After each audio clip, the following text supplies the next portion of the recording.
நீலகிரி மாவட்ட எஸ்பியாக இருந்த சுந்தர வடிவேல் சென்னை பெருநகர பூக்கடை துணை ஆணையராக பணியிடமாற்றம் செய்யப்பட்டு அவருக்கு பதிலாக சென்னை மத்திய குற்றப்பிரிவு 2 துணை ஆணையராக பணியாற்றி வந்த IPS அதிகாரி NS நிஷா புதிய எஸ்பியாக நியமிக்கப்பட்டார். இதையடுத்து அவர் இன்று மாவட்டத்தின் 65வது காவல் கண்காணிப்பாளராக பொறுப்பேற்றுக் கொண்டார். Security point of view also district police வந்து other agencies கூட கோஆபரேட் பண்ணி அந்த security status வந்து அப்படியே மெயின்டைன் பண்றதுக்கு full and full efforts வந்து எடுப்போம். முன்னதாக ஆயுத படையின் அணிவகுப்பு மரியாதையை ஏற்றுக்கொண்ட அவருக்கு மாவட்ட காவல்துறையினர் உற்சாக வரவேற்பு அளித்து வாழ்த்து தெரிவித்தனர்.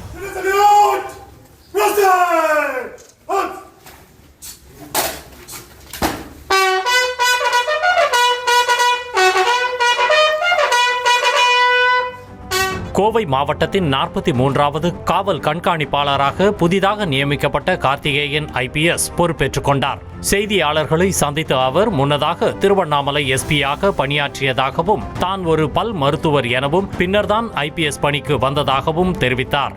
மாவட்டத்தில் சட்ட ஒழுங்கு சீராக இருப்பதற்கு அனைத்து விதமான நடவடிக்கையும் மேற்கொள்வேன் என்றவர் சட்டம் ஒழுங்கை சீர்குலைக்க நினைப்பவர்கள் மீது பாரபட்சமின்றி நடவடிக்கை எடுக்கப்படும் என்றும் கொள்ளை திருட்டு போன்ற குற்றங்களை தடுக்க அனைத்து விதமான நடவடிக்கைகள் எடுக்கப்படும் என்றார்.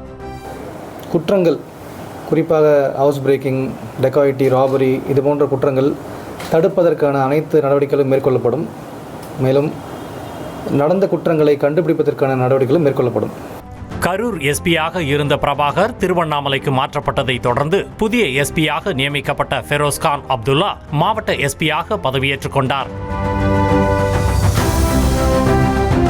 முன்னதாக ஆயுதப்படை காவலரின் அணிவகுப்பு மரியாதையை ஏற்றுக்கொண்ட அவருக்கு காவல்துறை அதிகாரிகள் எலுமிச்சை கனி கொடுத்து அவரை இன்முகத்துடன் வரவேற்றனர்.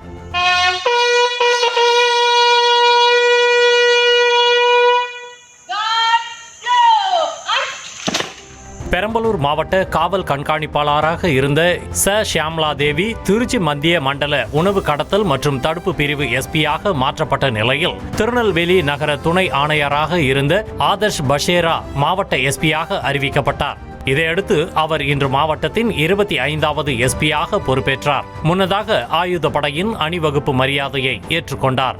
மாவட்டத்தில் ரவுடியிசம், கட்ட பஞ்சாயத்து, கஞ்சா, கள்ளச்சாராயம், சட்டவிரோத மது விற்பனை போன்ற சட்டத்திற்கு புறம்பான செயல்களில் ஈடுபடும் நபர்கள் மீது எவ்வித பாரபட்சமும் இன்றி கடுமையான நடவடிக்கை எடுக்கப்படும் என புதிய எஸ்பி ஆதர்ஷ் பஷேரா கூறினார். ஏதாவது தப்பு நடக்கக்கூடாது, கட்ட பஞ்சாயத்து நடக்கக்கூடாது, அதில் நம்ம ஃபோக்கஸ் பண்ணுவோம். அதுக்கப்புறம் நம்ம கஞ்சாவில் ஃபோக்கஸ் பண்ணுவோம். ஏதாவது டிரான்சிட் ரூட்டில் இங்கேருந்து சவுத் சைடு போகுது, அதுக்கு ஃபோக்கஸ் பண்ணுவோம். அதுக்கு மேலே ஏதாவது இல்லீகல் லிக்கர், அதுக்கு நம்ம ஃபோக்கஸ் பண்ணுவோம். தென்காசி புதிய மாவட்டமாக உருவாகி 5 ஆண்டுகள் கடந்த நிலையில் சென்னை அண்ணா நகர் துணை காவல் கண்காணிப்பாளராக பணிபுரிந்த VR சீனிவாசன் மாவட்டத்தின் 5வது எஸ்பியாக பொறுப்பேற்றுக் கொண்டார். முன்னதாக காவல்துறையின் மரியாதையை ஏற்றுக்கொண்டதை தொடர்ந்து அலுவலக கோப்புகளில் கையெழுத்திட்டு பதவி ஏற்றுக்கொண்டார். புதிய காவல் கண்காணிப்பாளர் VR ஸ்ரீனிவாசனுக்கு காவல் அதிகாரிகள் வாழ்த்துக்களை தெரிவித்தனர்.